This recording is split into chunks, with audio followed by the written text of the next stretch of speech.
On PC and mobiles, I will show you in a few moments how to join your static shader Discord server. It's the same method on both PC and mobiles. For this, we will open a browser on your PC or mobile, can be whichever. In my case, I will use Microsoft Edge. Now click on the URL bar and type this URL to be able to join this Discord server.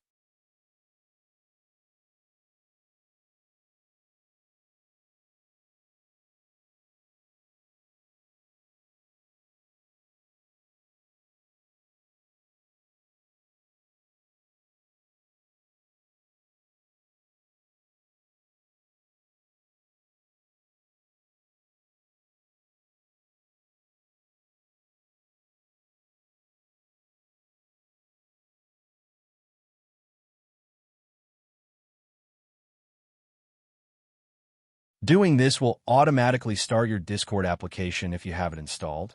Then click Join, and you'll have access to the Discord server.